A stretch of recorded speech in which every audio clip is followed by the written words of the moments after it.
அனைவருக்கும் என்னுடைய இனிய மாலை வணக்கம். இன்னைக்கு நம்ம என்ன பார்க்க போறோம் அப்படின்னா, இலக்கணம் பொது. சார், ஏன் சார் இந்த மாதிரி இருக்கக்கூடிய இலக்கணம்லாம் நடத்திட்டு இருக்கீங்க அப்படின்னா, நான் உங்களுக்கு வைக்கக்கூடிய சர்ப்ரைஸ் டெஸ்ட்ல பார்த்தீங்க அப்படின்னா, நீங்க எந்த டாபிக்ல வீக்கா இருக்கீங்க அப்படின்றத என்னால தெரிஞ்சுக்க முடியுது. எப்படி அப்படின்னா, நீங்க சர்ப்ரைஸா நான் ஒரு டெஸ்ட் வைக்கும்போது பார்த்தீங்க அப்படின்னா, சில டாபிக் ஈஸியா டிக் பண்றீங்க எல்லாருமே. இந்த டாபிக் சில பேருக்கு நீங்க தரவா இருக்கலாம், எனக்கு தெரியுது. ஆனா மீதி இருக்கக்கூடிய நிறைய பசங்க பார்த்தீங்க அப்படின்னா, இந்த ஆன்சர் வருமா, அந்த ஆன்சர் வருமா குழம்புறீங்க அப்படியே. அத நான் என்ன பண்ணேன் அப்படின்னா, கண்கூடா பார்த்தேன் அந்த சர்ப்ரைஸ் டெஸ்ட்ல. வைக்கக்கூடிய சர்ப்ரைஸ் டெஸ்ட்டுக்கு காரணமே இந்த ஒரு விஷயத்த நான் கண்டுபிடிக்கிறதுக்காக தான். உங்களுக்கு எந்த டாபிக்ல வீக்கா இருக்கீங்க, எந்த டாபிக்ல வீக்கா இல்ல, எதுல நீங்க ஸ்ட்ராங்கா இருக்கீங்க அப்படின்றதுக்கு. சரிங்களா? ஒரு செல்ஃப் எவாலுவேட் பண்ற மாரி. அப்ப இந்த மாரி நான் என்ன பண்றதுக்காக தான் என்ன பண்ணியிருந்தேன் அப்படின்னா, அந்த சர்ப்ரைஸ் டெஸ்ட் வச்சிருந்தேன். அப்ப அதுல பார்த்தீங்க அப்படின்னா, இந்த இலக்கணம் பொதுல நிறைய பேர் தப்பு பண்ணீங்க. இந்த வலு வள வளா வளாநிலை, வலுவமைதி நிறைய பேர் தப்பு பண்ணீங்க. அப்ப அந்த மாரி இருக்கக்கூடியதை இன்னும் கொஞ்சம் ஸ்ட்ராங் பண்ணணும் அப்படின்னா, அந்த பேசிக்க நீங்க நல்லா கத்துக்கணும். சரிங்களா? ஏன்னா கொஸ்டின்ஸ் எந்த மாரி வேணா கேட்க போறாங்க. பேசிக் நம்ம ஸ்ட்ராங்கா இருந்தோம் அப்படின்னா, அதுல எப்படி கேட்டாலும் நம்மளால என்ன பண்ண முடியும் அப்படின்னா, சூப்பர் டூப்பரா நம்மளால ஆன்சர் பண்ண முடியும். சரிங்களா? அதனால தான் என்ன பண்ண போறேன் அப்படின்னா, இந்த இலக்கணம் பொதுவா நான் இன்னைக்கு நடத்த போறேன். போறதுக்கு முன்னாடி இதான் நம்ம சேனலுக்கு யாராச்சும் ஃபர்ஸ்ட் டைம் வந்திருக்கீங்க அப்படின்னா, வெல்கம் டு வேதாந்து சேனல். யாராச்சும் சப்ஸ்கிரைப் பண்ணாம இருக்கீங்க அப்படின்னா, உடனே சப்ஸ்கிரைப் பண்ணிக்கோங்க. உங்களுடைய போர்டு எக்ஸாம் வரையும் ஃபுல் அண்ட் ஃபுல் என்ன பண்ண போறோம் அப்படின்னா, உங்களுக்கு சப்போர்ட் பண்ண போறோம். சப்ஸ்கிரைப் பண்ணலனா சப்ஸ்கிரைப் பண்ணிக்கோங்க. லைக் பண்ணாம யாராச்சும் இருக்கீங்க அப்படின்னா, எவ்ரிஒன் ஸ்மாஷ் லைக் பட்டன். சரியா? லைக் அடிச்சு உடைச்சிருங்க. சரிங்களா? சப்ஸ்கிரைப் பண்ணலனா சப்ஸ்கிரைப் பண்ணிக்கோங்க. லைக் பண்ணல அப்படின்னா லைக் பண்ணிக்கோங்க. சரிங்களா? ஓகே, போறதுக்கு முன்னாடி நம்மளுடைய ஆஃப்லைன் சென்டர், நம்மளுடைய ஆஃப்லைன் சென்டர்ல பார்த்தீங்க அப்படின்னா, ஜேஇக்கு நீட்டுக்கும் பார்த்தீங்க அப்படின்னா கோச்சிங் கொடுத்துட்டு இருக்கோம். சரிங்களா? நீங்க இப்போ 10th படிச்சிட்டு இருக்கலாம். சார், நான் இப்பவே ஜே நீட் ப்ரிப்பேர் பண்ண முடியுமா? பேசிக் கத்துக்கலாமா? கத்துக்கலாம். சார், என்னுடைய அண்ணன் அக்கா வந்து 11th 12th படிக்கிறாங்க. அவங்களால ஜே நீட்டுக்கு இப்பவே ப்ரிப்பேர் பண்ணி ஜே நீட் எக்ஸாமை ஃபர்ஸ்ட் அட்டெம்ப்ட்ல கிராக் பண்ண முடியுமா? முடியும். சரிங்களா? நம்மளுடைய வேதாந்துல பிரத்யேகமாக பார்த்தீங்க அப்படின்னா, ஜேஇக்கு நீட்டுக்கும் இப்போ கிளாஸஸ் போய்கிட்டு இருக்கு. யாரெல்லாம் வில்லிங்கா இருக்கீங்களோ ஜாயின் பண்ணிக்கலாம். சரிங்களா? ஓகே, இப்போ பார்த்தீங்க அப்படின்னா, யார் சார் டீச் பண்ணுவா அப்படின்னா, இந்தியாவில் இருக்கக்கூடிய டாப் டீச்சர்ஸ் தான் என்ன பண்ணுவாங்க அப்படின்னா டீச் பண்ணுவாங்க. கிளாஸ்லாம் ரொம்ப நீட்டாக இருக்கும். இந்த மாதிரி ஸ்மார்ட் போர்டில் தான் கிளாஸ் எடுப்பாங்க. அந்த கிளாஸ் எடுக்கக்கூடிய வீடியோஸ் உங்களுக்கு ரெக்கார்டிங்காக கிடைக்கும். உங்களுக்கு அட்டண்டன்ஸ் இருக்கும். அந்த ஐடி கார்டை வச்சு பார்த்தீங்க அப்படின்னா டெய்லி அட்டண்டன்ஸ் கொடுக்கணும். நான் இருந்திருக்கேன் அண்ணா நகர் சென்டரில். அப்போ அந்த நீங்கள் என்ன பண்ணணும் அப்படின்னா அட்டண்டன்ஸ் கொடுக்கணும் வந்து. இந்த மாதிரி ஏகப்பட்ட ஃபீச்சர் அப்படின்றது பார்த்தீங்க அப்படின்னா நம்மளுடைய வேதாந்தூல இருக்குது. டெய்லி வரீங்களா நோட் பண்ணுவாங்க, டெஸ்ட் வைப்பாங்க, வீகூஸ் நடக்கும். அதெல்லாம் எவ்வளோ மார்க் எடுக்கிறீங்கன்னு பார்ப்பாங்க. அது உங்களுடைய பேரண்ட் ஆப்னு ஒரு ஆப் இருக்குது. அந்த ஆப்பில் பார்த்தீங்க அப்படின்னா மார்க்ஸ் போகும். சூப்பராக இருக்கும். சரியா? அதே மாதிரி டவுட்லாம் பார்த்தீங்கன்னா சூப்பர் டூப்பராக என்ன பண்ணுவாங்க அப்படின்னா உங்களுக்கு டவுட்லாம் சால்வ் பண்ணி கொடுப்பாங்க. அகாடமிக் மென்டார்ஸ் இருப்பாங்க. ஹைடெக்கான கிளாஸஸ், மாக் கிளிக்கர்ஸ், இந்த மாதிரி ஏகப்பட்ட விஷயம் அப்படின்றது பார்த்தீங்க அப்படின்னா நம்மளுடைய வேதாந்தூல இருக்குது. சரிங்களா? ஓகே, அதுக்கடுத்து பார்த்தீங்க அப்படின்னா தற்போது பார்த்தீங்க அப்படின்னா ஜேஇக்கு நீட்டுக்கும் கிளாஸஸ் போய்கிட்டு இருக்குது. யாராச்சும் வில்லிங்காக இருக்கீங்க அப்படின்னா ஜாயின் பண்ணிக்கலாம். நேரில் ஒரு வாட்டி விசிட் பண்ணுங்க நம்மளுடைய சென்டரை. லிங்க்லாம் டிஸ்கிரிப்ஷனில் இருக்குது, செக் பண்ணி பாருங்கள். உங்களுடைய அண்ணன் அக்கா இருக்காங்க அப்படின்னா அவங்கள்ட்ட கொஞ்சம் சஜஸ்ட் பண்ணுங்கள். அதுக்கடுத்து ஐவி சாட்னு ஒரு எக்ஸாம் இருக்குது. இன்ஸ்டன்ட் வேதாந்து ஸ்காலர்ஷிப் அட்மிஷன் டெஸ்ட்னு சொல்லுவாங்க. இன்ஸ்டன்ட் வேதாந்து ஸ்காலர்ஷிப் அட்மிஷன் டெஸ்ட்னு சொல்லுவாங்க. இந்த ஒரு டெஸ்ட் எழுதுறது மூலயமா அதில் எவ்வளோ ஸ்கோர் எடுக்கிறீங்களோ அதை பொறுத்து உங்களுக்கு ஸ்காலர்ஷிப் கிடைக்கும். சரிங்களா? அப்போ இதில் எவ்வளோ ஸ்கோர் எடுக்கிறீங்களோ அதை பொறுத்து பார்த்தீங்க அப்படின்னா உங்களுக்கு ஸ்காலர்ஷிப் கிடைக்கும். அப் டு 90% வரையுமே பார்த்தீங்க அப்படின்னா ஸ்காலர்ஷிப் கிடைக்கிறதுக்கான வாய்ப்பு இருக்குது. அதனால் வந்து பார்த்தீங்க அப்படின்னா இந்த டெஸ்ட் எழுதுங்க. எவ்வளோ ஸ்கோர் எடுக்கிறத பொறுத்து உங்களுக்கு ஸ்காலர்ஷிப் கிடைக்கும். நல்ல ஒரு ஆப்ஷன். சரிங்களா? அதுக்கடுத்து நம்ம முன்னாடியே சொன்ன மாதிரி ஆஃப்லைன் சென்டர் ஃபோன் நம்பர் இருக்குது, கேட்டு பாருங்கள். நேரில் ஒரு வாட்டி விசிட் பண்ணுங்கள். பிடிச்சிருக்கு அப்படின்ற பட்சத்தில் நீங்கள் ஜாயின் பண்ணிக்கலாம். சரியா? ஓகே, இப்போ வந்துடுவோமா? சார், என்ன சார் வெறும் கோட்டு படமாக வச்சுட்டு இருக்கீங்க அப்படின்னு கேட்கலாம். ஆமாம். ஓகே, சரி, கவனிங்க. இப்போ நம்ம பார்க்க போகிறது இலக்கணம் பொது. இலக்கணத்தில் பொதுவாக இருக்கக்கூடியதான் என்ன பண்ண போகிறோம் அப்படின்னா இன்றைக்கான கிளாஸில் பார்க்க போகிறோம். இலக்கணத்தில் பொதுவாக இருக்கக்கூடியது. சரிங்களா? இலக்கணம் பொது. இலக்கணத்தில் என்னெல்லாம் பொதுவாக இருக்குது அதுதான் என்ன பண்ண போகிறோம் அப்படின்னா இன்றைக்கான கிளாஸில் பார்க்க போகிறோம். பார்க்கலாமா? ஓகே, பார்க்கலாம் சார். ஓகே, போன வாட்டி வந்து கேட்டிருந்தாங்க இருதிணை. போன கிளாஸ்லேயே வந்து நான் உங்களுக்கு சொல்லி கொடுத்துருப்பேன் இருதிணை அப்படின்றது. இருதிணை அப்படின்னா என்ன அப்படின்னா, ஒன்று உயர்திணை. ஒன்று என்னது இருக்கு? உயர்திணை. உயர் திணை. இன்னும் ஒன்று பார்த்தீங்க அப்படின்னா அக்ரிணை. இன்னும் ஒன்று பார்த்தீங்க அப்படின்னா அக்ரிணை. அக்ரணைக்கு அல்திணை அப்படின்னு சொல்லுவாங்க. அல்திணை அப்படின்னா உயர்வு அல்லாத திணை. சார், என்ன சார் இதோடைய மீனிங் அப்படின்னா, 6 அறிவு இருக்கக்கூடிய மக்கள், 6 அறிவு யாருக்கெல்லாம் இருக்கோ அவங்க தான் என்ன அப்படின்னா உயர்திணை. கடவுளுக்கு நிகராக இருக்கக்கூடிய 6 அறிவு அவங்கள தான் என்ன சொல்றாங்க அப்படின்னா உயர்திணைன்னு சொல்றாங்க. மற்ற உயிரினங்களையும் உயிரற்ற பொருட்கள். அப்போ இது வந்து மற்ற உயிரினங்கள். சார், இப்போ ஆடு இருக்குது, அது உயிர் தான் இருக்கு, பரவாயில்ல, அதுவும் அக்ரிணை தான். மற்ற உயிரினங்கள், மற்ற உயிரினங்கள் பிளஸ் உயிரற்ற பொருட்கள்.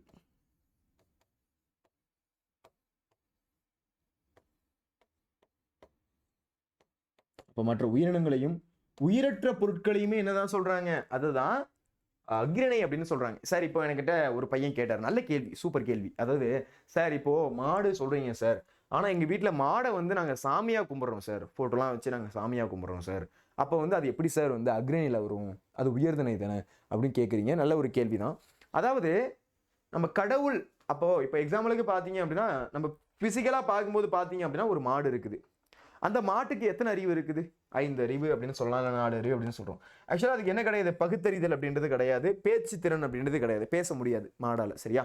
அப்போ 6 அறிவு இருக்கக்கூடியதான். அப்ப கடவுளுக்கு கண்டிப்பா பாத்தீங்க அப்படின்னா நம்மள படைச்சவரே கடவுள் தான். அப்போ 6 அறிவு இருக்கும். அவருக்கு அதிகமாவே இருக்கும்னு வச்சுக்கோங்க, 7வது கண் கூட திறந்திருக்கும். சரிங்களா? அப்போ அந்த மாதிரி இருக்கும்போது நீ கடவுளா கும்பிடும் போது நீ வேணா 6 அறிவுன்னு வச்சுக்கோ.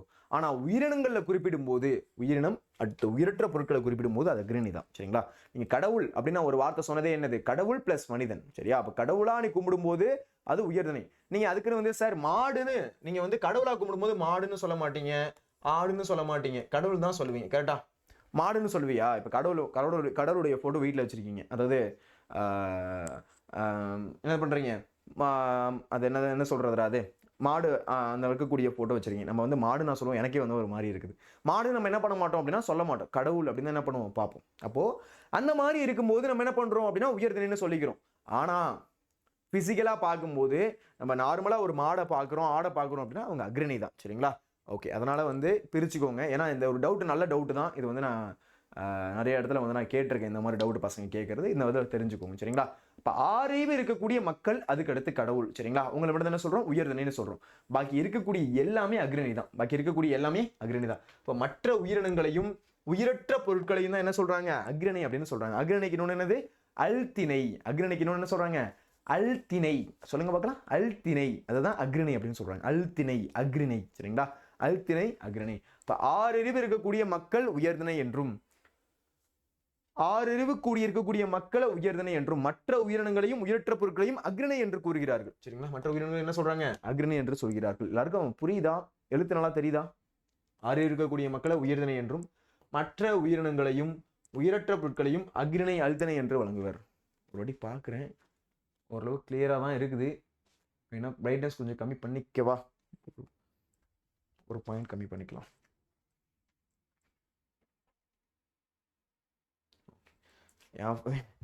நான் பிரைட்னஸ் கம்மி பண்ணால் என் ஃபேஸ் ஒழுங்காக தெரியாதுடா, அது ஒன்று தான் இதில் வந்து கொஞ்சம் கடுப்பு. சரி ஓகே ஓகேவா. சரி ஓகே, ஃபர்ஸ்ட் இருக்கக்கூடிய பாயிண்ட்ஸ் புரிஞ்சிருக்கும். அப்போ 6 அறிவு இருக்கக்கூடிய மக்கள் வந்து என்ன அப்படின்னா உயர்திணை. 6 அறிவு இல்லாத பாக்கியம் மற்ற உயிரினங்கள் உயிரற்ற பொருட்கள் என்ன சொல்றாங்க அப்படின்னா அக்ரிணை. சரி, இப்போ மாடு அக்ரிணை தான், இந்த பேனா அக்ரிணை தான், இந்த மாதிரி இருக்கக்கூடியது எல்லாமே என்ன சொல்றோம், அக்ரிணை அப்படின்னு சொல்றோம். சரிங்களா? ஓகே, ஐம்பால் அப்படின்றது சொல்லுவோம். திணையுடைய உட்பிரிவு தான் எது அப்படின்னா பால். சரியா? திணையுடைய பால் அப்படின்றது என்ன அப்படின்னா திணையுடைய விட்பிரிவு. அப்போ உயர்திணை அக்ரிணை, அதுல இருந்து பிரியக்கூடியதான் என்ன, ஆண் பால், பெண் பால், பலர்பால், ஒன்றன் பால், பலவின் பால், அதுல இருந்து பிரியக்கூடியதான் பால் வரும். சரிங்களா? அப்போ உயர்திணை அப்படின்றது எதை குறிப்பிடுறாங்க, ஆண் பால் என்றும், பெண் பால், பலர்பால் என 3 வகையாக இருக்கக்கூடியது. அக்ரிணையில வரக்கூடியது ஒன்றன் பால், பலவின் பால். சரியா? கொஞ்சம் நான் ஸ்பீடா எழுதுறேன் பாருங்க. இப்போ ஆண் பால், நான் ஃபுல்லா எழுதல, ஆண் பால், பெண் பால். 3வது பாத்தீங்க அப்படின்னா பலர்பால்.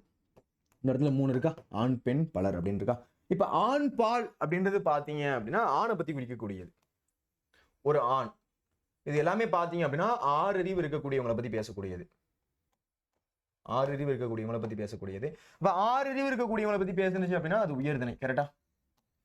அப்ப அது உயர்திணை. கரெக்டா? 6 அறிவு இருக்கக்கூடிய மக்களை பத்தி பேசுனுச்சுன்னா உயர்திணை. இப்ப ஆண் பால் அப்படின்றது ஆணை பத்தி குறிப்பிடக்கூடியது. இப்ப எக்ஸாம்பிளுக்கு லக்ஷன்குமார், ரிஷிகுமார், ஸ்ரீராமு, இந்த மாதிரி குறிப்பிட்டுச்சு அப்படின்னா ஆண் பால். இப்ப பெண் பால் அப்படின்றது எக்ஸாம்பிளுக்கு மதுமிதா, ஜோஷி, அதுக்கப்புறம் யோகிதா, இந்த மாதிரி ஒரு பெண்களை பத்தி குறிப்பிடுது அப்படின்னா அது பெண் பால். பலர்பால் அப்படின்னா கூட்டமா சொல்றது, மக்கள், ஆண்கள், ஆடவர். அப்ப இந்த மாதிரி குறிப்பிட்டுச்சு அப்படின்னா அது பலர்பால். புரியுதுங்களா? அப்ப ஆண் பால், பெண் பால், பலர்பால்.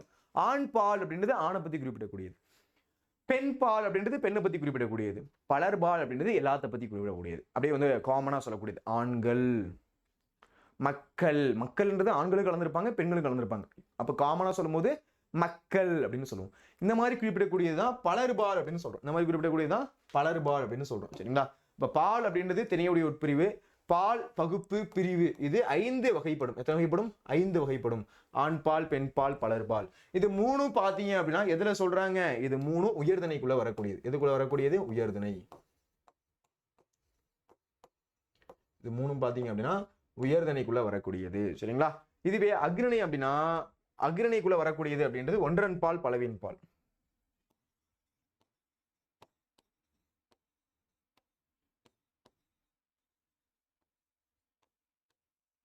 அக்ரணிக்குள்ள வரக்கூடியது ஒன்றன் பால் பலவின் பால். இப்போ ஒன்றன் பால் அப்படின்னு வச்சுக்கோங்களேன். இப்போ எக்ஸாம்பிளுக்கு ஒரு மாடு, ஒரு குதிரை, ஒரு பேனா அப்படின்னு குடிச்சுன்னா ஒன்றன் பால். சிங்குலர் ப்ளூரல் சொல்லணும்ல அது.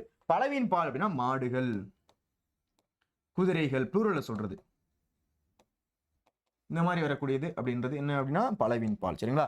ஒன்றன் பால் அப்படின்றது ஒன்று குறிக்கக்கூடியது, பலவின் பால் அப்படின்றது அதிலே இருக்கக்கூடிய ப்ளூரல். சரிங்களா? இதுதான் அதில் வரக்கூடியது. புரியுதுங்களா? இப்போ பால் அப்படின்றது திணையுடைய உட்பிரிவு, பால் பகுப்பு பிரிவு, இது 5 வகைப்படுது.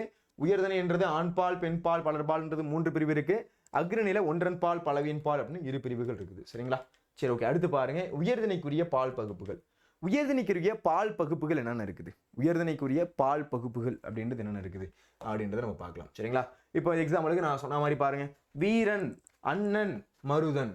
வீரன், அண்ணன், மருதன். இது 3 பாத்தீங்க அப்படின்னா ஆண் பாலை பத்தி குறிப்பிடக்கூடியது. வீரன், அண்ணன், மருதன் பாத்தீங்க அப்படின்னா ஆண் பாலை பத்தி குறிப்பிடக்கூடியது. மகள், அரசி, தலைவி அப்படின்றது பாத்தீங்க அப்படின்னா பெண் பாலை பத்தி குறிப்பிடக்கூடியது. மகள், அரசி, தலைவி ஒரு பெண்ணை பத்தி குறிப்பிட்டுச்சு அப்படின்னா அது பெண் பால். இப்போ எக்ஸாம்பிளுக்கு மக்கள், பெண்கள், ஆடவர். மக்கள், பெண்கள், ஆடவர் பாத்தீங்க அப்படின்னா பலர்பாலை பத்தி குறிப்பிடக்கூடியது. இப்போ உயர்திணைக்குரிய பால் பகுப்புகள் பாருங்க, வீரன், அண்ணன், மருதன் அப்படின்றது ஆண் பால். மகள், அரசி, தலைவி அப்படின்றது பாத்தீங்க அப்படின்னா பெண் பால். மக்கள், பெண்கள், ஆடவர் அப்படின்றது பலர்பால். சரிங்களா? அப்ப வீரன், அண்ணன், மருதன்லாம் ஆண் பாலை பத்தி குறிப்பிடக்கூடியது. மகள், அரசி, தலைவி அப்படின்றதெல்லாம் பெண் பாலை பத்தி குறிப்பிடக்கூடியது. மக்கள், பெண்கள், ஆடவர் அப்படின்றதெல்லாம் பலர்பாலை பத்தி குறிப்பிடக்கூடியது. சரிங்களா? இதெல்லாம் தான் உயர்திணைக்குரிய பால் பகுப்புகள். அப்ப பலர்பால்ன்றது மக்கள் இருக்காங்க, பெண்கள் இருக்காங்க, ஆண்கள் இருக்காங்க, தனித்தனியா இருக்காங்கல்ல, அந்த மாதிரி குறிப்பிடக்கூடியதான் என்னது? அதுதான் உயர்திணைக்குரிய பால் பகுப்புகள். அதுதான் என்னப்பா? உயர்திணைக்குரிய பால் பகுப்புகள் அப்படின்னு சொல்றாங்க. புரியுதுங்களா? அண்டர்ஸ்டாண்ட் ஆகுதா? ஏதாச்சும் டவுட் கூட இருக்கா? டவுட் இருந்துச்சுன்னா கேளுங்க. ஐயோ, நான் அப்படியே லைவ்ல இருக்க மாதிரியே டவுட் இருக்கா கேளுங்கன்றான்டா.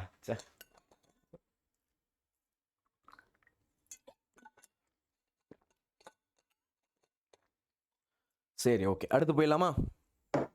அப்போ வீரன், அண்ணன், மருதன்லாம் பாத்தீங்க அப்படின்னா ஆண் பாலை குறிப்பிடக்கூடியது. மகள், அரசி, தலைவி அப்படின்றதெல்லாம் பெண் பாலை பத்தி குறிப்பிடக்கூடியது. மக்கள், பெண்கள், ஆடவர்லாம் பலர்பாலை பத்தி குறிப்பிடக்கூடியது. மக்கள், பெண்கள், ஆடவர்லாம் பலர்பாலை பத்தி குறிப்பிடக்கூடியது. சரிங்களா?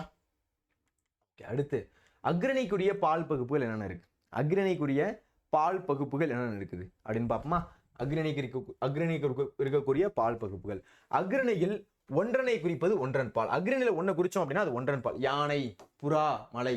யானை பத்தி குறிப்பிடுறோம், புறா பத்தி குறிப்பிடுறோம், மலை பத்தி குறிப்பிடுறோம் அப்படின்னா அக்ரணியில ஒன்றனை பத்தி குறிப்பிட்டோம் அப்படின்னா அதுதான் என்ன? ஒன்றன் பால். யானை, புறா, மலை. அக்ரணியில் பலவற்றை குறிப்பது, அக்ரணியில பலவற்றை குறிப்பிட்டோம் அப்படின்னா அது பலவின் பால். பசுக்கள், மலைகள், பசுக்கள், மழைகள், அப்ப இந்த மாதிரி நிறையத்தை பத்தி குறிப்பிடுறோம் அப்படின்னா அதுதான் என்ன அப்படின்னா பலவின் பால். புரியுதுங்களா? அப்போ அக்ரணியில பலவற்றை குறிப்பிடுது. பசுக்கள் ப்ளூரல்ல சொல்றோம், பசுக்கள், மழைகள், அந்த மாதிரி ப்ளூரல்ல சொல்றோம் அப்படின்னா அதுதான் என்ன? அதுதான் பலவின் பால். ஒன்றன் பால் அப்படின்னா ஒன்றை பத்தி குறிப்பிடணும். யானை, பசு, புறா, மலை, அந்த மாதிரி குறிப்பிடக்கூடியது தான் என்னது? அதுதான் ஒன்றன் பால். பலவின் பால் அப்படின்றது ப்ளூரல்ல குறிப்பிடக்கூடியது. சரிங்களா? ஓகே. அடுத்து மூவிடம் பார்ப்போமா? இது வந்து நல்லா காமெடியா இருக்கும், நல்லா கவனிங்க. சரிங்களா? மூவிடம் அப்படின்றது பாத்தீங்க அப்படின்னா தன்மை, முன்னிலை, மூணாவது படர்க்கை.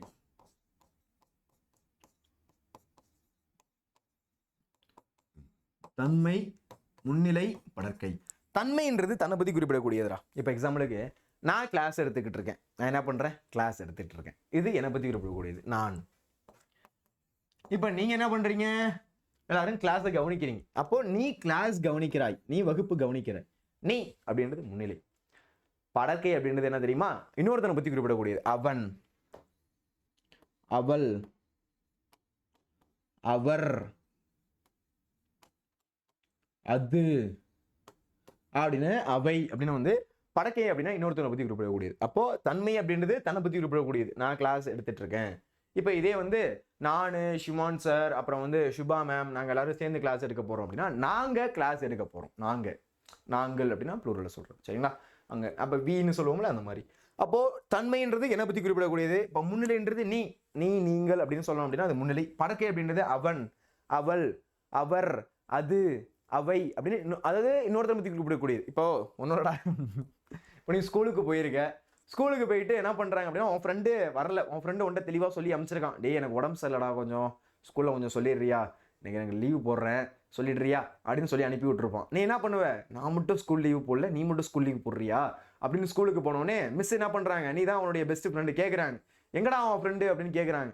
அப்போ நீ என்ன சொல்லியிருக்கணும், அவன் வந்து உடம்பு சரியில்லை சார், அவன் வரலன்னு சொல்லியிருக்கணும். அதை விட்டுவிட்டு மிஸ் அவன் புதுசாக ஒரு படம் ரிலீஸ் ஆகிருக்கு மிஸ், விஜய் சேதுபதி படம் ரிலீஸ் ஆகிருக்கு மிஸ், அதுக்கு போயிட்டான் மிஸ் அப்படின்னு போட்டு கொடுத்துருவேன். அப்போ எப்படி அந்த வார்த்தை எப்படி சொன்னேன், அவன், அவன்.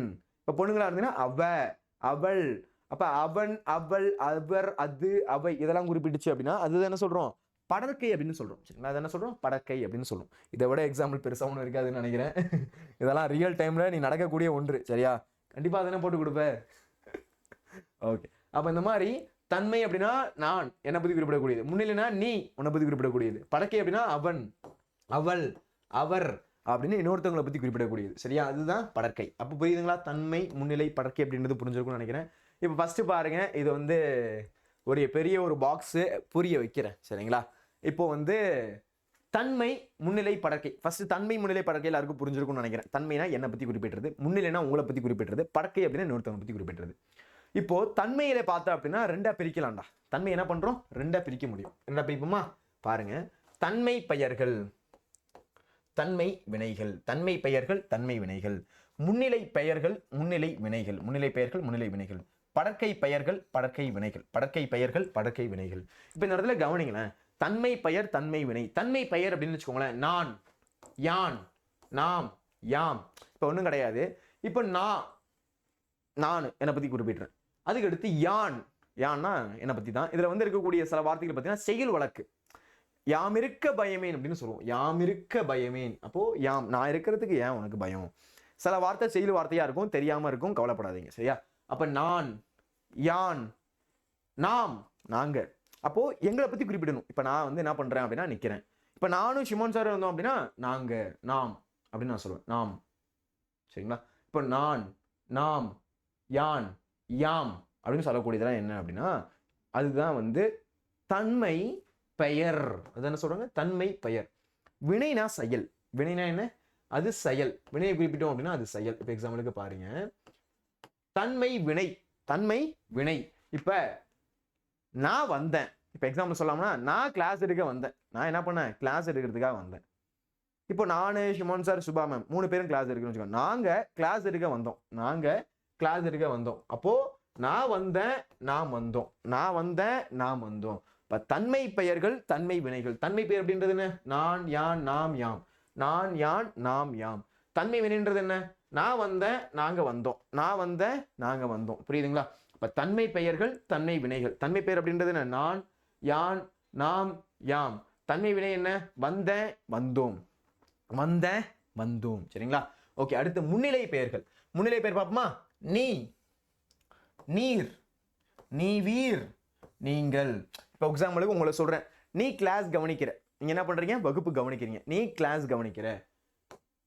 நீங்க எல்லாம் சேர்ந்து கவனிக்கிறீங்க. இப்போ எக்ஸாம்பிளுக்கு இப்போ வந்து ஜோஷி மட்டும் கிளாஸ் கவனிக்கிறாங்கன்னு வச்சுக்கோங்க, நீ கவனிச்சிட்டு இருக்க அப்படின்னு நான் சொல்லுவேன். இப்போ நீங்க வந்து ஜோஷி, அப்புறம் வந்து மதுமிதா, அப்புறம் வந்து யோகிதா, அப்புறம் வந்து ரிஷிகுமார், ஸ்ரீராமு, இந்த மாதிரி எல்லா பசங்களும் இருக்கக்கூடிய மாணவ மாணவிகள் எல்லாரும் என்ன பண்றீங்க அப்படின்னா ஒன்னா கிளாஸ் கவனிக்கிறீங்க. அப்போ நான் என்ன சொல்லணும், நீங்கள்லாம் கிளாஸ் கவனிக்கிறீங்க அப்படின்னு தான் சொல்லணும். நீங்கள்லாம் கிளாஸ் கவனிக்கிறீங்க. அப்போ நீங்கள் அப்படின்னு நான் குறிப்பிடுறேன். அப்போ தன்மை முன்னிலை. தன்மைனா என்ன, நான், யான், நாம், யாம். நான், யான், நாம், யாம்.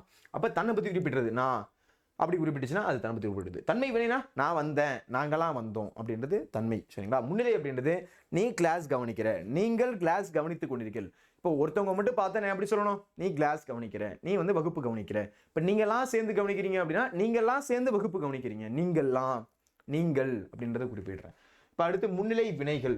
நடந்தாய், வந்தீர், சென்றீர்கள். நடந்தாய், வந்தீர், சென்றீர்கள். இப்போ எக்ஸாம்பிளுக்கு நீ நடந்தாய், இது வினை. நீ என்ன பண்ற, நடக்கிற.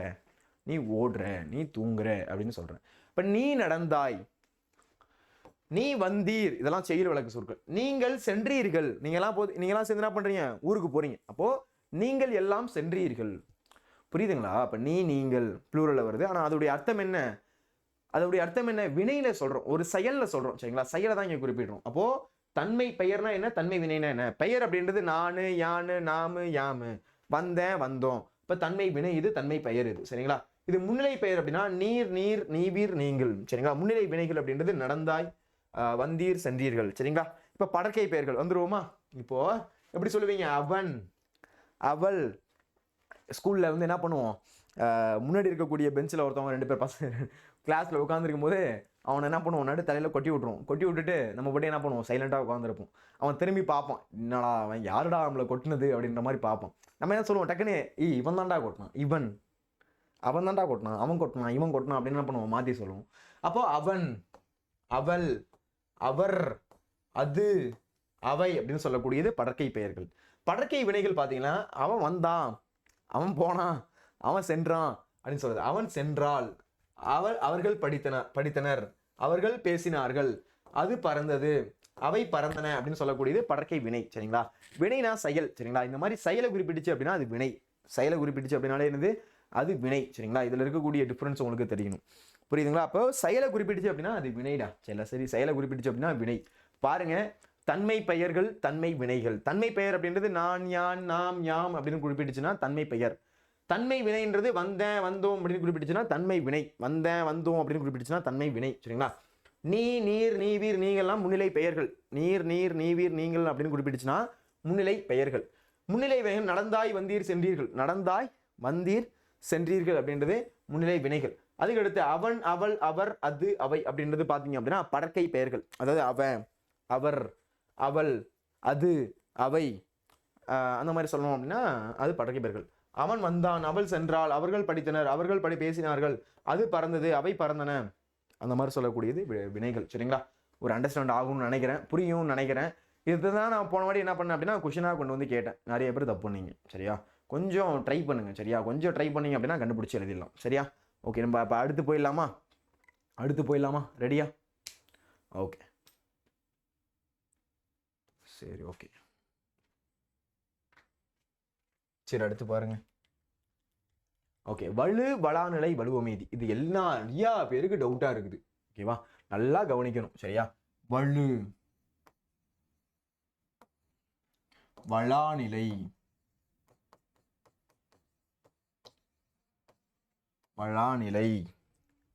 வலுவமைதி. வலு, வளாநிலை, வலுவமைதி. சரிங்களா? சரி, வலுனா என்ன சார், வளாநிலைனா என்ன சார், வலுவமைதினா என்ன சார்? ஒரு வார்த்தையில மட்டும் சொல்றேன். வலுனாலே தப்பா இருக்கும், தவறு. சரிங்களா? வலு என்றால் தவறு. வளாநிலை அப்படின்னாலே சரியாக இருக்கும். வளாநிலை அப்படின்னாலே எப்படி இருக்கும்? சரியாக இருக்கும்.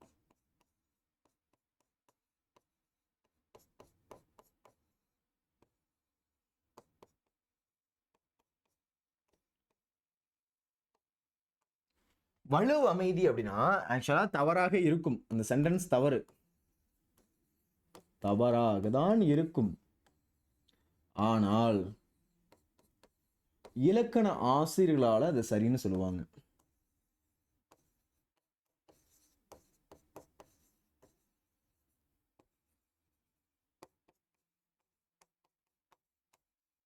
இலக்கண ஆசிரியர்களால சரி என்று சொல்லுவாங்க. அப்ப இந்த மாதிரி சொல்லக்கூடியதுதான் என்ன அப்படின்னா வலு அமைதி. இப்ப வலுனா தவறா இருக்கக்கூடியது. வளாநிலைனா சரியா இருக்கக்கூடியது. வலு அமைதி அப்படின்னா தவறாதான் இருக்கும். ஆனா இலக்கண ஆசிரியர்களால அது சரின்னு சொல்லுவாங்க. தவறாதான் இருக்கும், ஆனா இலக்கண ஆசிரியர்களால அது சரின்னு சொல்லுவாங்க. அப்போ தவறாக இருக்குது, சரியாக இருக்குது. தவறாக இருந்தாலும் அது இலக்கண ஆசிரியர்களால அது சரின்னு சொல்றாங்க. அந்த மாதிரி சொல்லக்கூடியதான் வலு, வளாநிலை, வலுவமைதி. வலு, வளாநிலை, வலுவமைதி. சரிங்களா? அது 3 பார்க்க போறோம். இலக்கண முறையுடன் பிழையின்றி பேசுவதும் எழுதுவதும் வளாநிலை சொன்னா, அப்ப வளாநிலைனா கரெக்டா இருக்கும்டா. வளாநிலைனா கரெக்ட். இப்ப இலக்கண முறையுடன் பிழையின்றி அப்படின்னா தவறின்றி, பிழையின்றி பேசுவதும் எழுதுவதும் வளாநிலை. இலக்கண முறையின்றி, இலக்கண முறையே இல்லாம பேசுறதும் எழுதுறதும் வலு. அப்ப தப்பா இருக்கும். தப்பா இருந்துச்சு அப்படின்னா அது வலு, சரியாக இருந்துச்சு அப்படின்னா அது வளாநிலை, தவறாக இருந்துச்சு அப்படின்னா அது வலு. சரியா? சரியாக இருந்துச்சு அப்படின்னா அது வளாநிலை. புரியுதுங்களா? வளாநிலை அப்படின்றது சரி, கரெக்டா இருக்கும். வளாநிலை அப்படின்றது எப்படி இருக்கு? சரியா இருக்குது. வலுன்றது தப்பா இருக்குது. வலுன்றது எப்படி இருக்கு? தப்பா இருக்குது. சரிங்களா? அப்போ வலுதான் என்ன இருக்குது? தப்பா இருக்குது. வளநிலை தான் சரியா இருக்குது. அப்ப தப்பு சரி. சரியா? யாருக்கு புரிஞ்சுதா? ரொம்ப முக்கியம்டா அது. சரியா? மறந்துடாது, ரொம்ப ரொம்ப முக்கியம். இப்ப இலக்கண முறையுடன் பிழையின்றி பேசுவதும் எழுதுவதும் வளாநிலை. இலக்கண முறையின்றி பேசுவது, இலக்கண முறையே இல்லை, பேசுறது பூரா தப்பு. குழந்தைலாம் பேசும்ல, இந்த குழந்தையெல்லாம் பேசும்போது கவனிச்சிங்க அப்படின்னா இலக்கணம் தெரியாது அந்த குழந்தைக்கு. நாளைக்கு போனேன் அப்படின்னு சொல்லுவோம். நாளைக்கு போனேன், போனேன் அப்படின்றது இறந்த காலம், நாளைக்குன்றது எதிர்காலம்.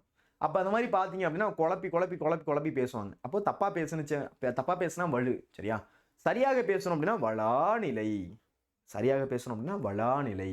வலுவ மீதி அப்படின்றது தவறாக தான் இருக்கும். ஆனா இலக்கண ஆசிரியர்களால் அது சரி அப்படின்னு ஏத்துக்குவாங்க ஒரு காரணம் கருதி. சரிங்களா? அதுதான் என்ன அப்படின்னா வலுவ மீதி. சரிங்களா? ஓகே, ஒரு பாக்ஸ் பார்ப்போம். இரு திணையும் பாருங்க. இப்போ எக்ஸாம்பிளுக்கு பாருங்க. இரு திணையும், இரண்டு திணை, உயர்திணை அஃறிணை. இரு திணையும், ஐந்து பாலும், ஆண் பால் பெண் பால் பலர்பால் ஒன்றன் பால் பலவின் பால், ஐந்து பாலும், மூவிடமும், தன்மையும் முன்னிலையும் படர்க்கையும், மூவிடமும், காலமும், இறந்த காலம் நிகழ்காலம் எதிர்காலமும், வினா ஒரு வினா கேட்கறது, விடை கேட்கறது, பல வகை மரபுகள் ஆகிய ஏழும். அப்ப இந்த இடத்துல கவனிங்க. இரு திணை 1, ஐம்பால் 2, மூவிடம் 3, காலம் 4, வினா 5, விடை 6, மரபு 7. சரியா? அப்ப எத்தனை இருக்குது? மொத்தம் 7 வந்துருச்சு. 7ம் தொடர்களில் இலக்கண பிழையுடன் வந்தால், இலக்கண பிழையோடு வருது. இது எப்படி வருது? இலக்கண பிழையோடு வருது. அப்படி இலக்கண பிழையோட வந்துச்சு அப்படின்னா அதை என்ன சொல்றாங்க? வலுன்னு சொல்றாங்க. இலக்கண பிழையோட வந்துச்சு அப்படின்னா என்ன சொல்றாங்க? அதை வலுன்னு சொல்றாங்க. அவ்வாறு இலக்கண பிழைகள் இல்லாத இருந்துச்சு அப்படின்னா அது வளநிலை. நல்லா புரிஞ்சுக்கோங்கடா. தப்பு இருந்துச்சுன்னா வலு. அந்த சென்டென்ஸே தப்பா இருக்கும். இப்போ உனக்கு ஒரு எக்ஸாம்பிள் காமிப்பேன். அந்த சென்டென்ஸே தப்பா இருந்துச்சுன்னா வலு, சரியாக இருந்துச்சுன்னா வளநிலை. தப்பா இருந்துச்சுன்னா வலு, சரியா இருந்துச்சுன்னா வளநிலை. தப்பா இருந்துச்சுன்னா வலு, சரியா இருந்துச்சுன்னா வளநிலை. சரியா? தப்பா இருந்துச்சுன்னா வலு, சரியா இருந்துச்சுன்னா வளநிலை. சரிங்களா? இப்போ நான் இந்த இடத்துல காமிக்க போறேன், நல்லா கவனிக்கணும். தப்பா இருந்துச்சுன்னா வலு, சரியா இருந்துச்சுன்னா வளநிலை. பாருங்க, இந்த ஒரு அட்டவணையை பார்க்கும்போது உங்களுக்கு ஒரு ஐடியா கிடைக்கும். பாருங்க, இப்போ வலு வளாநிலை என்ன இருக்குது? வலு வளாநிலை. நான் மேலே அந்த சிம்பிள் போட்டுறேன். தப்பு சரி. இப்போ இது காமனா நீங்க சொல்லி பார்க்கலாம். தமிழ் நம்ம பேசுவோம், நம்ம எல்லாருக்கும் தமிழ் நல்லா சூப்பரா தெரியலனா கூட நம்ம பேசுவோம். சரிங்களா? பேசும்போது என்ன தப்பு இருக்குது, என்ன சரி இருக்குது அப்படின்னு பார்ப்போம். இப்போ செழியன் அப்படின்றது ஒரு ஆண்ரா. செழியன் அப்படின்றது ஒரு ஆண். செழியன், இப்போ நீயே இருக்க, நான் உன்னை போய் வந்துச்சு போனுச்சுன்னு சொன்னேன் அப்படின்னா உனக்கு எப்படி இருக்கும்? என்ன சார் இந்த மாதிரி சொல்றீங்க? நாங்களாம் ஒரு உயர்திணை சார், எங்களை நீங்க எப்படி சொல்லணும் அப்படின்னா வந்தான் போனான் அப்படின்னா அந்த ஒரு மரியாதை தேவைப்படும் சார். வந்தது போனதுன்னா ஆடா மாடா அந்த மாதிரி ஒரு வார்த்தை இருக்கும்ல. அப்போ அந்த மாதிரி வார்த்தை நம்ம யூஸ் பண்ணக்கூடாது. ஏன்னா இதுதான் என்ன, அந்த மாதிரி தப்பா இருக்கு அப்படின்னா வலு. சரியா? அப்போ திணைன்றது என்ன? 2 திணை இருக்குடா. ஒன்று உயர்திணை, இன்னொன்று அஃறிணை. உயர்திணை, இன்னொன்று அஃறிணை. அப்போ இந்த இடத்துல கவனிங்க. அப்ப உயர்திணை அப்படின்னா பாருங்க, செழியன் வந்தான் அப்படின்றதான் உயர்திணை. செழியன் வந்தான் அப்படின்றதான் உயர்திணை. செழியன் வந்தது. இப்ப செழியன் ஒரு பையன் இருக்கான், அவனை போய் நான் செழியன் வந்துச்சு அப்படின்னு நான் சொன்னேன் அப்படின்னா அது எப்படி இருக்கும்? ஆடா மாடா சொல்லு. ஆட்டை தான் என்ன சொல்லுவோம்? அந்த ஆடு வருது பாரு, ஆடு போகுது பாரு, மாடு வருது பாருன்னு சொல்லுவோம். அப்போ செழியனுக்கு கோவம் வருமா வராதா? அப்ப இந்த சென்டென்ஸ் ரைட்டா தப்பா? தப்பு. இப்படி சொல்லவே கூடாது. செழியன் வந்துச்சுன்னு சொல்லக்கூடாது. செழியன் வந்தான் தான் சொல்லணும். வந்தான் தான் ஒரு ஆண்பால். ஆண்பாலை குறிப்பிட்டோம்னா தான் அது உயர்திணை. சரியா? அப்போ ஆண்பாலை குறிப்பிடுறோம் அப்படின்னா அது உயர்திணை. அப்ப செழியன் வந்தது அப்படின்றது அப்ரப்டடா தப்பு. செழியன் வந்தது அப்படின்றது அப்ரப்டடா தப்பு. சரியா? அதுக்கடுத்து செழியன் வந்தது அப்படின்றது தப்பு. ஏன்னா உயர்திணையா அஃறிணையா கருதணும். உயர்திணையா அஃறிணையா கருதலாமா? நீ ஏன் இருக்கடா, உன்னை நான் என்ன சொல்லணும்? உன்னுடைய பேரை சொல்லி உன்னை என்ன சொல்லலாம்? எப்படா வந்தே நல்லா இருக்கியாடா. அப்ப என்ன பண்ணணும்? உன்ட்ட நான் என்ன பண்ணணும்? மரியாதையா இந்த மாதிரி வந்தீங்க போனீங்க இந்த மாதிரி நான் வார்த்தை யூஸ் பண்ணணும். அப்ப வந்தான், இப்ப ரிஷிகுமார் வந்தான், ஸ்ரீராம் வந்தான், புரியுதுங்களா? நகுலேஷ் வந்தான், இந்த மாதிரி வந்தான் சென்றான் அப்படின்னு தான் சொல்லணும். வந்துச்சு போனுச்சு அப்படின்னா அது கரெக்டான மீனிங் கிடையாது. அப்ப வலுனா என்ன? அது தப்பா இருக்கு. அப்போ வளாநிலை தான் சரி. அப்போ செழியன் வந்தான் தான் சரி. இப்ப அடுத்து பால் 5 வகைப்படும். சரியா? ஆண் பால், பெண் பால், பலர்பால், ஒன்றன் பால், பலவின் பால். இப்போ எக்ஸாம்பிளுக்கு ரிஷிகுமார் பாத்தீங்க அப்படின்னா ஒரு ஆண். ரிஷிகுமார் வந்தான் அப்படின்னு தான் சொல்லணும். ரிஷிகுமார் வந்தாள் அப்படின்றது ரைட்டா? நீ கேட்பல சார், நான் ஆண் பால் சார், நான் வந்து ஒரு பையன் சார், என்ன எப்படி சார் நீங்க வந்து ஒரு பெண் பால் மாதிரி வந்தாள்னு சொல்ல முடியும்? அது தப்பு தானே? கரெக்டு தானே? தப்பு தானே? அது அப்பா அப்படி சொல்லக்கூடாது. அப்ப கண்ணகி உண்டாள் அப்படின்னு தான் ரைட்டு. உண்டான் இருக்கு. கண்ணகி வந்து பொண்ணா பையனா? கண்ணகி ஒரு பொண்ணை போய் யாராச்சும் உண்டாள்னு சொல்லுவாங்களா? தப்பு. அப்ப கண்ணகி உண்டான் அப்படின்றது தப்பு, கண்ணகி உண்டாள் அப்படின்றதான் ரைட்டு. சரியா? கண்ணகி உண்டான் அப்படின்றது தப்பு, கண்ணகி உண்டாள், கண்ணகி சாப்பிட்டா அப்படின்றதான் ரைட்டு. சரியா? அடுத்து இடம் பாருங்க. நீ வந்தேன், ஆக்சுவலா எப்படி சொல்லணும்? நீ வந்தாய். இப்ப நீ வந்தாய் தானே சொல்லணும், நீ வந்தேன்னா சொல்லுவ? நான் தான் என்ன சொல்லணும்? நான் கிளாஸ் எடுக்க வந்தேன் அப்படின்னு நான் தான் சொல்லணும். நீ வந்தாயின்னு தான் சொல்லணும். நீ வந்தாய், நீங்கள் வந்தீர்கள் அப்படின்னு தான் சொல்லணும். அதோட அப்படியே நீ வந்தேன் அப்படின்னு சொன்னா அது ரைட்டா? தப்பு. சரியா? இது நம்ம ஒண்ணுமே கிடையாது. இந்த வளநிலையை பொறுத்தளவு யூஸ்வலா பேசுற மாதிரி நம்ம பயன்படுத்தி பார்த்தோம்னாலே கண்டுபிடிச்சிடலாம் இது ரைட்டா இருக்கா தப்பா இருக்கா அப்படின்றது. யூஸ்வலா பேச்சு வாக்கில் பேசி பார்த்தோம்னாலே கண்டுபிடிச்சிடலாம் இதுல ரைட்டா இருக்கா, இந்த சென்டென்ஸ் தப்பா இருக்கா, இதில் என்ன சொல்ல வராங்க அப்படின்றத பேசி பார்த்தோன்னே கண்டுபிடிச்சிடலாம் அந்த வளநிலை. சரிங்களா? ஈஸி தான் அது. அப்போ நீ வந்தேன் அப்படின்றது தப்பா இருக்கு, நீ வந்தாய் அப்படின்றத ரைட்டா இருக்கு. சரியா? சரி, ஓகே. அடுத்து காலம். இதுதான் நான் சொன்னேன். குழந்தையெல்லாம் பார்த்தீங்க அப்படின்னா நேற்று வருவான் அப்படின்றது ஆக்சுவலாக எதிர்காலம். பொண்ணுடா, நான் இப்போ கிளாஸ் எடுக்க வந்தேன், நான் இப்போ கிளாஸ் எடுத்துக்கிட்டு இருக்கேன், கிளாஸ் எடுத்துக்கிட்டு இருக்கேன், நாளைக்கு கிளாஸ் எடுக்க வருவேன். அப்போ இறந்த காலம், நிகழ்காலம், எதிர்காலம், பாஸ்ட், ப்ரெசன்ட், ஃபியூச்சர். கரெக்டா? பாஸ்ட், ப்ரெசன்ட், ஃபியூச்சர், இது 3 இருக்குதா? இப்போ நான் என்ன பண்றேன் அப்படின்னா நேற்று வருவான்னு சொல்றேன். ரைட்டா அந்த சென்டென்ஸ்? ஃபர்ஸ்ட் நேற்று வருவான் அப்படின்றது சென்டென்ஸ் ரைட்டா? தப்பு, முழுக்க தப்பு. நேற்று வந்தான் அப்படின்றதான் ரைட்டு. சரியா? நேற்று வந்தான் தான் ரைட்டு. நேற்று வருவான் தப்பு. நேற்று வருவான்றது தப்பா? இந்த சென்டென்ஸ்லாம் பாருங்க, எக்ஸாம் ஹாலில் உடனே அவசரம் கொடுக்க மாதிரி போய் ஆன்சர் பண்ணாதீங்க. 2-3 வாட்டி சொல்லி பாருங்க என்ன சொல்றாங்க, அது என்ன வார்த்தை வருது அப்படின்றத பாருங்க, அதை பார்த்து அதுக்கேற்ற மாதிரி ஆன்சர் பண்ணணும். சரிங்களா? நீங்க அவசரப்பட்டு ஓடி போய் தப்பான ஆன்சரை டிக் பண்ணிடக்கூடாது. அது மீனிங் என்ன சொல்ல வராங்கன்றத ஒரு வாட்டி நீங்கள் பார்க்கணும். ஓகே, இதை சொல்கிறாங்களா, ஓகே அதை சொல்கிறாங்களா அப்படின்ற மாதிரி பார்க்கணும். அது சொல்லி பார்த்தோம்னாலே கண்டுபிடிச்சிடலாம். சரிங்களா? இந்த மாதிரி இருக்கக்கூடிய சென்டென்ஸை சொல்லி பார்த்தோம் அப்படின்னாலே கண்டுபிடிச்சிடலாம் அதில் என்ன சொல்ல வராங்க அப்படின்றது. சரிங்களா? அப்போ நேற்று வருவான் அப்படின்றது தப்பு, நேற்று வந்தான் அப்படின்றதான் சரி. நேற்று வந்தான் அப்படின்றதான் சரி, நேற்று வருவான் அப்படின்றது தப்பு. சரிங்களா? ஓகே. அடுத்து வினா. அடுத்து நம்ம பார்க்க போகிறது வினா. ஒரு விரலை காட்டி சிறியதோ பெரியதோ என்று கேட்டல். ஒரு விரலை காமிச்சு, இப்போ நான் அவன்கிட்ட கேட்குறேன்டா, இந்த விரலை காமிச்சு சிறியதா பெரியதான்னு கேட்குறேன். என்ன கேட்பேன்? சார் என்ன சார், லாஜிக்கோட பேசுங்க சார். ஒரு விரலை காமிச்சு இதில் சிறியது பெரியது எப்படி சார் நான் கண்டுபிடிக்க முடியும்? ஒரு விரலை காமிச்சு சிறியது பெரியது எப்படி சார் கண்டுபிடிக்க முடியும்? இப்போ நீங்கள் 2 விரலை காமிக்கிறீங்க அப்படின்னா, இப்போ நீங்கள் 2 விரலை இந்த மாதிரி காமிக்கிறீங்கன்னா என்ன சொல்லலாம்? சார் இந்த விரல் வந்து சின்னதாக இருக்குது சார், இந்த விரல் பெருசாக இருக்குது சார் அப்படின்னு நான் சொல்லலாம் சார். நீங்கள் வந்து என்ன பண்ணுறீங்க அப்படின்னா, இந்த மாதிரி வந்து ஒரு விரலை காமிச்சு சிறியது பெரியது எது அப்படின்னு கேட்குறீங்க. இந்த மாதிரி ஒரு விரலை காமிச்சு சிறியது பெரியதுன்னு கேட்குறீங்கன்னா எப்படி சார் சொல்ல முடியும்?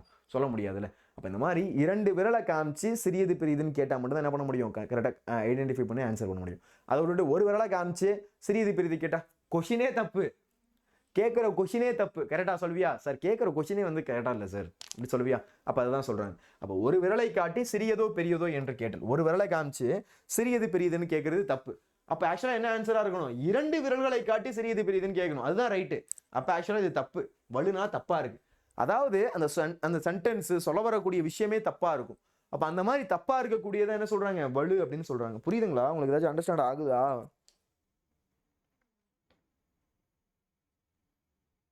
ஓகே, சரி, ஓகே கவனிங்க. அப்போ இந்த மாதிரி பார்த்தீங்க அப்படின்னா ஒரு விரலை காமிச்சு சிறியதோ பெரியதோ அப்படின்னு கேட்டோம் அப்படின்னா என்னது? அது தப்பு. 2 விரல்களை காட்டி சிறியது பெரியதுன்னு கேட்டால் தான் சரி. சரியா? 2 விரலை காட்டி சிறியது பெரியதுன்னு கேட்டால் தான் சரி. சரிங்களா? ஓகே. அடுத்து விடை பாருங்க, இது கொஞ்சம் நல்லா கூத்தா இருக்கும். கண்ணன் எங்கே இருக்கிறார் என்ற வினாவிற்கு கண்ணாடி பைக்குள் இருக்கிறது என்று விடையளித்தல். இப்போ உன் ஃப்ரெண்டு வந்து அவசரமாக வந்து அர்ஜென்ட்டாக வந்து கேட்பான், டேய் எங்கடா அவன் அப்படின்னு கேட்கும்போது என்ன பண்ணுவான்? அந்த மாதிரி பேக்கெட் அப்படி ஒன்று மனசில் தாண்டா இருக்கான் அப்படிமோ. அந்த மொக்க காமெடி பண்ணும்போது எதையாச்சும் எடுத்து அடித்து மண்டையை உடச்சிடலாமான்னு இருக்கும். அவசரமாக வந்து கேட்பாங்க, எங்கடா அவன் ஃப்ரெண்டு, எங்கடா அவன் ஆளை காணும் அப்படின்னு கேட்டால் அவன் என்ன பண்ணுவான்? இந்த மாதிரி பேக்கெட் சும்மா பண்ணி என் மனசில் இருக்கான்டா அப்படின்னு சொல்லுவான். அந்த டைம் ஏதாச்சும் கையில் அடிச்சு ஒரே மட்டையை அடிச்சு உடச்சிடலாமான்னு இருக்கும். கரெக்டாக இல்லையா? அப்போது விடை வந்து கரெக்டாக சொல்லணும். சும்மா நம்ம பட்டிக்கு என்ன பண்ணக்கூடாது, விடை கரெக்டாக. எங்கடா அவன் ஃப்ரெண்டு? சார் இந்த மாதிரி வந்து பேக்குள்ளே இருக்கான் சார். பேக்குள்ளே இருக்குவானடா அவன்? பேக்குள்ளாமல் இருப்பான்? பேக்குள்ளே இருப்பானா? அந்த மாதிரிலாம் இருக்க முடியாது. சரியா? அப்ப கண்ணன் எங்கே இருக்கிறார் என்ற வினாவிற்கு கண்ணாடி பைக்குள் இருக்கிறார் என்று விடையளித்தல். ஆன்சரே ரைட்டா? அவனை என்ன பண்ணலாம்? இந்த மாதிரி ஆன்சர் பண்ண என்ன பண்ணலாம்? அடின்னு அடிக்கலாம். சரியா? அப்போ கண்ணன் எங்கே இருக்கிறார் என்ற வினாவிற்கு கண்ணாடி பைக்குள் இருக்கிறது என்று விடையளித்தல். அந்த ஒரு ஆன்சரே தப்பு.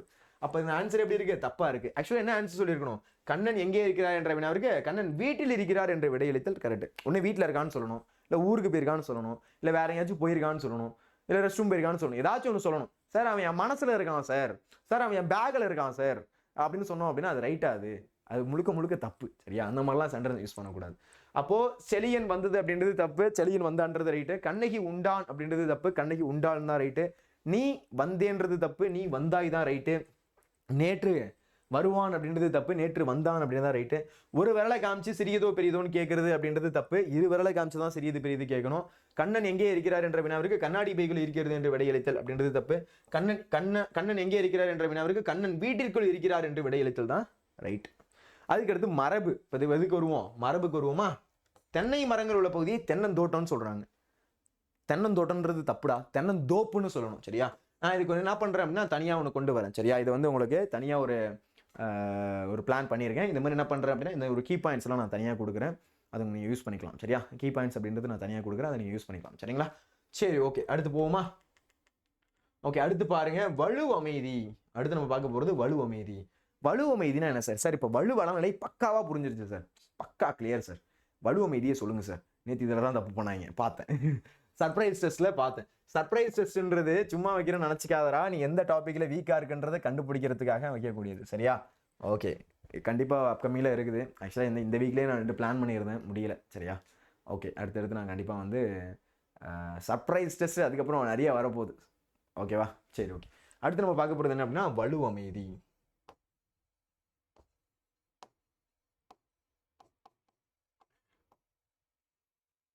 அதுக்கடுத்து நம்ம பார்க்க போறது வலு அமைதி. அதாவது வலு அமைதி அப்படின்னா இலக்கண முறைப்படி பிழையுடையது.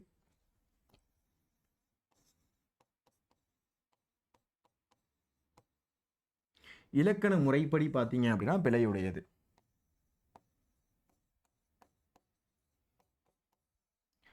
ஆனா இலக்கண ஆசிரியர்களால் அதை சரின்னு சொல்லுவாங்க.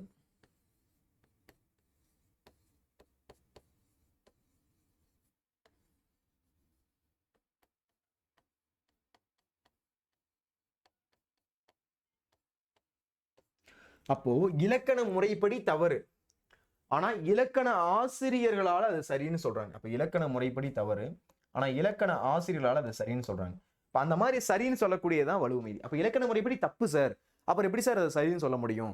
ஆக்சுவலா என்ன நடக்குது அப்படின்னா இலக்கண ஆசிரியர்கள் அது கொஞ்சம் சரி அப்படின்னு சொல்றாங்க. ஏன்னா ஒரு காரணத்தை கருதி ஓகே இந்த மாதிரி சொல்லிக்கிட்டோம் பரவாயில்ல அப்படின்னு சொல்றாங்க. அப்ப இலக்கண முறைப்படி தவறு, ஆனா இலக்கண ஆசிரியர்களால் அது சரின்னு சொல்றாங்க. அந்த மாதிரி சொல்லக்கூடியதான் என்னது?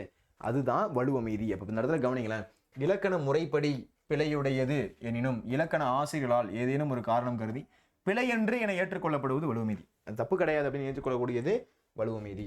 இப்ப அடுத்து கவனிங்க திணை வலுவமீதி. இப்ப திணை வலுவமீதியில பாருங்களேன், என் அம்மை வந்தாள் என்று மாட்டை பார்த்து சொல்றது. ஒரு மாட்டை பார்த்து போய் என்னுடைய அம்மா வந்தான்னு சொல்றது ரைட்டா? தப்பு.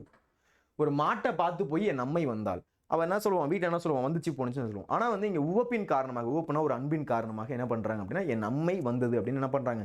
மாட்டை பெயர் சொல்லி அழைக்கிறாங்க. இப்பெல்லாம் பாத்தீங்க அப்படின்னா பிங்கி, மாட்டுக்கெல்லாம் பேர் வச்சிருப்பாங்க.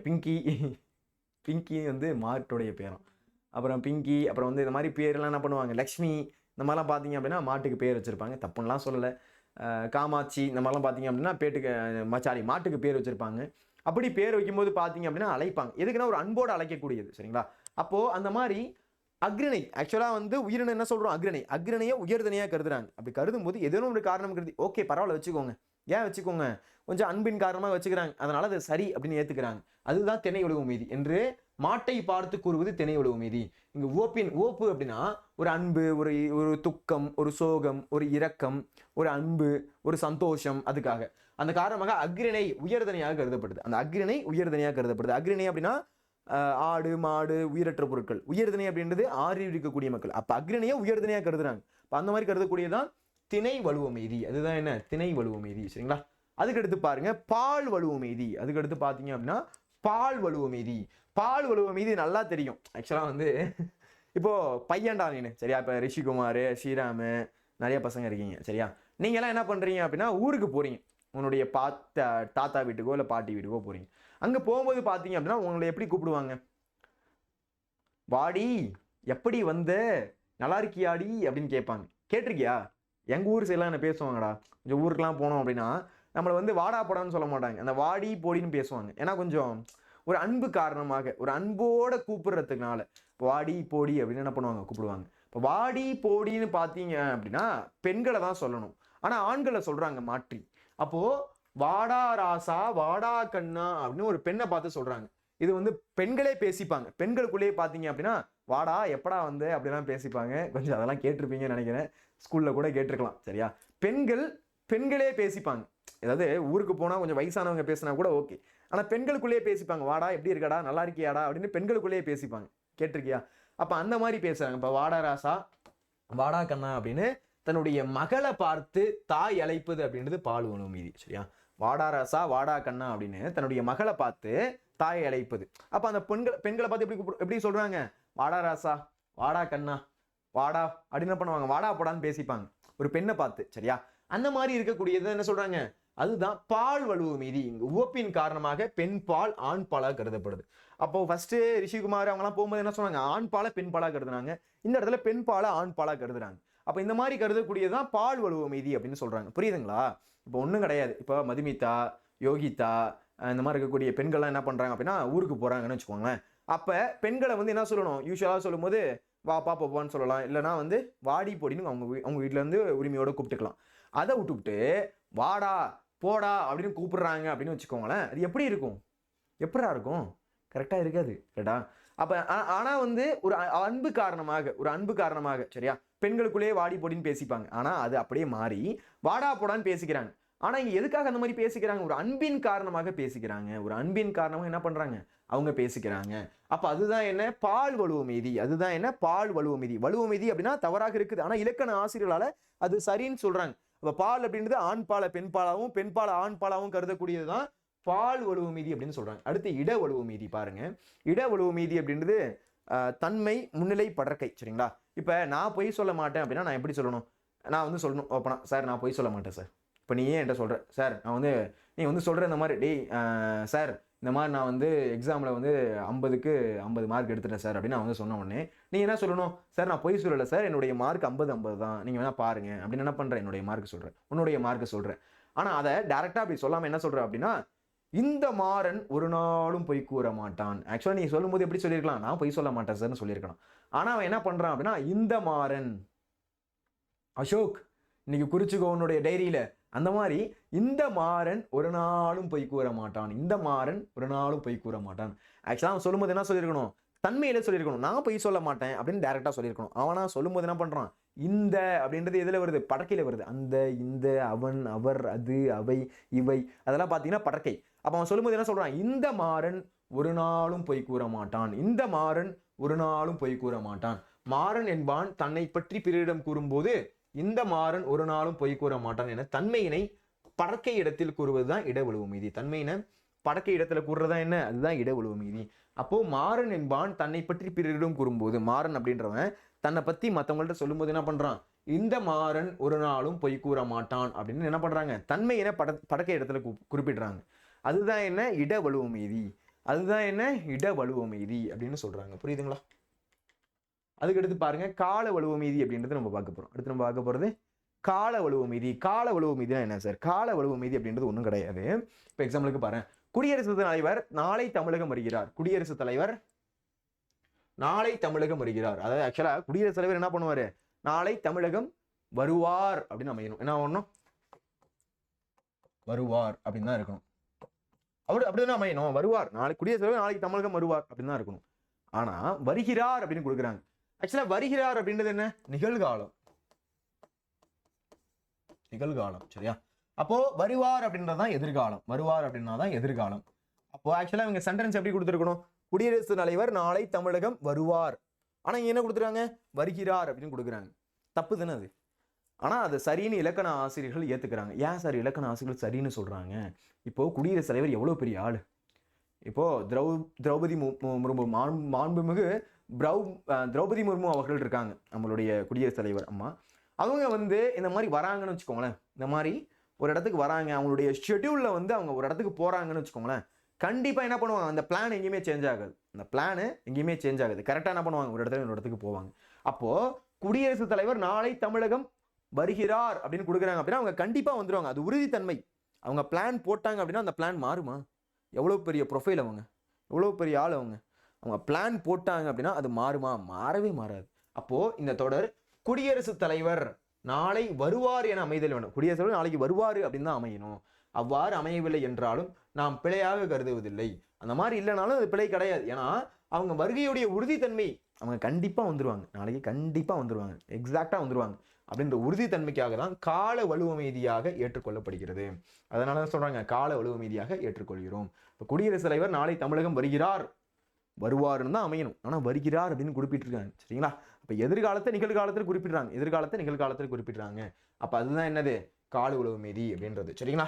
ஓகே, அடுத்து மரபு வலுவமைதி. கடைசி வலுவமைதி மொத்தம் பார்த்தீங்க அப்படின்னா 5 வகைடா. மறந்துடாதீங்க. சரியா? மரபு வலுவமைதி. மரபு வலுவமைதி நமக்கு நல்லாவே தெரியும். தென்னந்தோப்புன்னு தான் சொல்லணும், தென்னந்தோட்டம்னு சொல்லக்கூடாது. பசு கதரும் தான், பசு கத்தாது. குயில் கூவும் தான், குயில் வந்து ஊளையிடாது. கிளி கொஞ்சம் அல்லது கிளி பேசும், கிளி கத்தாது. இதெல்லாம் வந்து மரபு சொற்கள், மரபுல இப்படி தான் இருக்குது. ஆனால் நம்ம என்ன பண்ணுறோம் அப்படின்னா, அது நமக்கு தெரியாமல் என்ன பண்ணுறோம் அப்படின்னா, நிறைய தப்பான வார்த்தைகள் போட்டு பேசும். கிளி வந்து கத்துது, குயில் வந்து கத்துதுன்னு சொல்லுவோம். குயில் கூவும் தான். சரியா?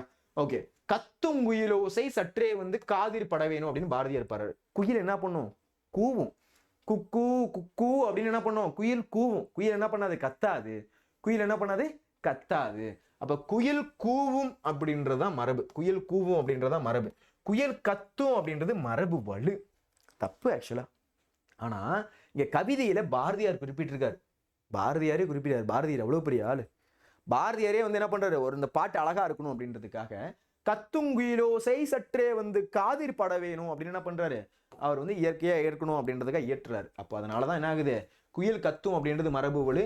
இங்க கவிதையில இடம்பெற்றிருக்கிறதுனால இதை மரபு வலுவமைதியா ஏத்துக்கிறாங்க. என்ன சொல்றாங்க, இதை மரபு வலுவமைதியா ஏத்துக்கிறாங்க. என்ன பண்றாங்க, மரபு வலுவமைதியா ஏத்துக்கிறாங்க அப்படின்றது தெரியுது. சரிங்களா? ஓகே, அதுக்கடுத்து பார்த்தீங்க அப்படின்னா எல்லாருக்கும் புரிஞ்சிருக்கும்னு நினைக்கிறேன். இந்த வீடியோ எல்லாருக்கும் பிடிச்சிருக்கும்னு நினைக்கிறேன். ஜெய் அட்வான்ஸில் பார்த்தீங்க அப்படின்னா நம்மளுடைய வேதாந்த மாணவர்கள் சூப்பர் டூப்பராக நல்லா ரேங்க்லாம் வாங்கியிருக்காங்க. ஆல் இண்டியா ரேங்க் 15 பார்த்தீங்க அப்படின்னா தக்ஷ் பார்த்தீங்கன்னா கர்நாடகாவை சேர்ந்தவர். கர்நாடகா ஸ்டேட்டில் ஃபர்ஸ்ட் ரேங்க் இவர். சரிங்களா? யார் அப்படின்னா தக்ஷ் சூப்பர் டூப்பராக நல்லா ரேங்க் வாங்கியிருக்காரு. அதுக்கடுத்து பிரகார், அனுபவ், கேட்டன், சப்யசாச்சி, தனவ், ஆரியன், சாகில், விபுல், மனிஷ் ஏகப்பட்ட மாணவர்கள் பார்த்தீங்க அப்படின்னா ஜெய் அட்வான்ஸில் சூப்பராக ரேங்க் வாங்கியிருக்காங்க. அது மட்டும் இல்லாமல் நீட்லேயும் பார்த்தீங்கன்னா வேதன், சாக்கரே நிறைய பசங்க பார்த்தீங்க அப்படின்னா இதே மாதிரியே சூப்பர் டூப்பராக நல்லா ரேங்க்லாம் வாங்கியிருக்காங்க.